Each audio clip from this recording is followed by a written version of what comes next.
So I am a research scientist, and that hopefully doesn't turn you all off as well. You've heard a lot of fantastic scientists speaking earlier. UKCH is an independent research organisation, not for profit. That seems to be one of the things we want to do. So we're a charity, and we look at science in the land, the fresh water, and the interactions with the air. And I'm really proud to have done a lot of work with Welsh Gov over the last 10, 15 years now. They really believe in evidence and data. Perhaps what we're all saying here is we now need to act on some of that. So we've got a lot of evidence and data. Many of you want more, but actually we're quite a data-rich nation, both the UK and within that Wales, compared to many countries of the world that just can't afford to get the same amount of data. So why soil? Think of our planet. How much of it actually is land, i.e. soil? 29%. Most of it's sea, okay? We've only got 29% of the planet is soil. And of that, quite a bit of it is desert, rock, ice. So 75% we can actually manage to do something with. So only 22% of the planet is soil, is land, that has to do everything for 8 billion people. Has to grow all our food, support our systems, grow all our forests, and provide home for all our terrestrial-based nature, okay? So it's quite rare and it's quite precious. And here's another statistic for you. It takes between 200 and 1,000 years to build just 1 centimetre of soil. So you must walk, I have the joy of living in Innismore, and I sometimes walk around the rows and you have that brown sediment, it's that soil coming off the land, down the rivers, down the roads and into the rivers. That should just break your hearts.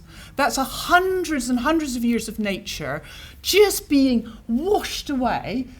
One, it's no longer in the field, so no longer useful. And two, it's now in the river. I'll try not to swear, messing up our rivers, the fish eggs and what have you. So it's just really, really not great. And this is a connected systems.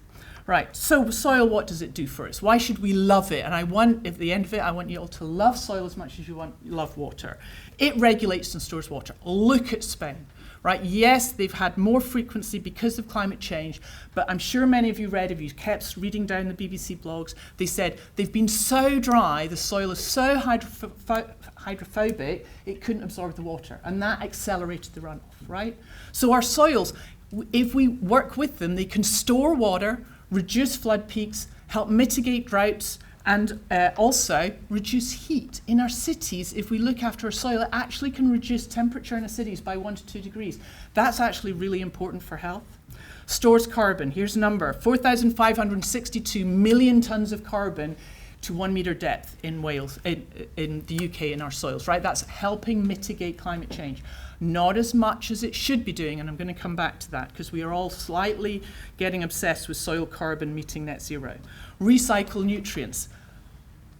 If we work with soil right, the only nutrients we have to do to produce food will be the nutrients we remove. Possibly, if we can mobilise the phosphorus Paul was talking about, a little bit less as well. So soil recycles nutrients, and therefore, but we still probably have to do a bit in, but we need to put less in. Biodiversity. 25% of global biodiversity calls soil its home, right? Most of you, it's just beneath your feet. It's hidden. You don't care about it. I want you to care about it. And if you ever use a thing of your search engine of your choice, chaos of delight. There's a photographer called Andy Murray who specialises in taking the most beautiful pictures of the animals that live in the soil, and it will inspire you. It breaks your heart. It just is absolutely gorgeous. Most of our common antibiotics actually are derived from soil organisms, right? It's chemical warfare. That's what antibiotics are, and most of those come from soil. So as we deplete our soil, who knows what the next generation of antibiotics we might be losing because of them. So what does agriculture do to the soil? I don't want to do farmer beating up. The farmers have been amazing at feeding us. They've done what we asked them to. Perhaps we now just need to change, because what agriculture can do, compaction, all right? What does compaction do? It means water just sheets off the surface. Why does compaction happen? Lots and lots of animals, lots and lots of machinery. Erosion, bare soil, on slopes, with maize. Please no, we need to stop it. Loss of soil organic matter. Our arable soils have lost 11% of their topsoil carbon in the last 30 years. We can actually watch it. It's gone down, right? And we lost lots of carbon before that as well.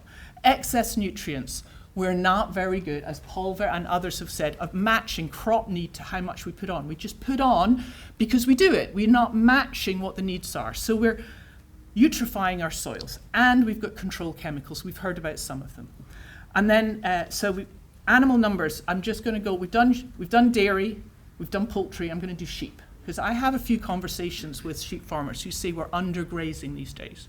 And I have to say, in 1867, when our numbers started, there were 2 million sheep. And now there are 9 to 10 million, okay? And most of those sheep are double the weight they used to be. Just think of the pressure of those little hooves. They have tiny hooves, right? That weight is huge on a lot of our upland soils, which is causing compaction, helping runoff. Okay, and a lot of people just, they think the sheep numbers are the same. They've not. They've gone and done a massive trend up. We just did that with headage payments. Can our soils actually support it? We're not really sure. So I want to come back to nutrients, because I'm now going to be a bit cruel to Paul. He called it a bucket. It's soil and it's precious, and I know you know this. It is not a bucket. It is a living system full of all the organisms that Andrew talked about. And we've tended to use it as a filter for our waters, because you all love water, and soil is great at filtering it out so we have clean water. All I can tell you, it isn't an early detection system, your water. It's the last thing, because by the time nutrients and chemicals have got into your water, we have completely messed up our soil. We filled up the bucket, I'm going to use the same way, with all the nutrients. There's no more. They can't soak up any more, and it comes out into your water. So please have a thought. Soil isn't there as a filter for water. It is a living system, and we need to look after it. And actually, probably it is damaged than before your waters are. What is the current status of our soils? I'm involved in the EU soil mission, so I'm going to do what Steve did, take you bigger. Is this just a problem for us? No. The EU have 5 missions. They decided we need to do transformative change in 5 areas. Here, and it follows President Kennedy. Let's not do the American election, but anyway, when there was a president that in the 1960s said, get a man to the moon, to the moon by the end of the decade and bring him home safely. That was a mission, time dependent, very specific, what have you. The EU has done 5 missions. They are cities, we live there, climate adaptation, cancer, water and soil. And I love soil. There was no EU directive on soil. They finally got that we absolutely had to do soil. I've lost my place, but I'll get back to it. So I helped. I'm on the mission board. We went, let's pull together every bit of data we can. How many of our soils are healthy and unhealthy? The scary number is 60 to 70% of our soils in Europe are unhealthy. They've got some indication they're either being eroded, they're losing soil organic matter, they're contaminated. 60 to 70% of our soils in the EU, right? That is why there's a mission, billion euros to do research and technology on improving our soils. Let's not get left behind in that whole thing. So what about Wales? We actually have a national monitoring program. My team is responsible for doing it. It's not perfect, because here's the number. You all want more monitoring for your waters. Soil monitoring gets less than 1% of the budget. Most of the budget for monitoring in NRW goes to water, more than 80% of the budget, right? So soils get this tiny little bit. So we do what we can, and we reported last in 2016, and what we showed was our carbon is depleted, but it's stable. We're not improving it. So all this regen ag and everything else, it's not pushing it up at the moment, right? But there is a positive message. Acidification, I've heard it a couple of times. It's actually been one of the most extraordinary success stories. Sulfur deposition, acid rain, 1980s, that was where I started. We switched off the sulfur. Absolutely extraordinary success. We also exported all our heavy industry to China. Not the best solution, and what we probably don't want to do with our food. We have increased the soil pH by half a pH unit across the country.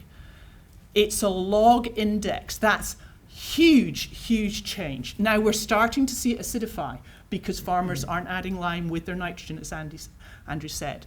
But we can save our soils. We've done it with acid rain. We turned it around.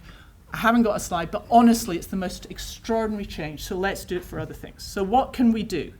Oh, so next report in January, we're going to bring out the next report. And we're now, for the first time ever, going to be reporting on compaction, erosion, and nutrient extremes. Because the mean nutrient levels across the country aren't telling us the stories that you're all passionate about. What about individual local locations? Are those high nutrient levels gone up? So what can we do? Systems thinking, please, please, please. Let's not do silo management. Everything works together.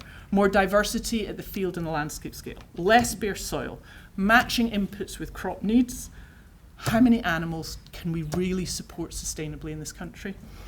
Technology, I think, really does have a role to play. Let's embrace it and make sure it's affordable for our farmers.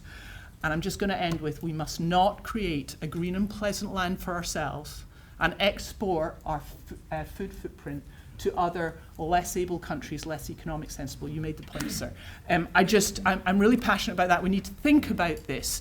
We need to, Wellbeing and Future Generations Act, global ethical policy. That has to mean something. And with that, thank you very much.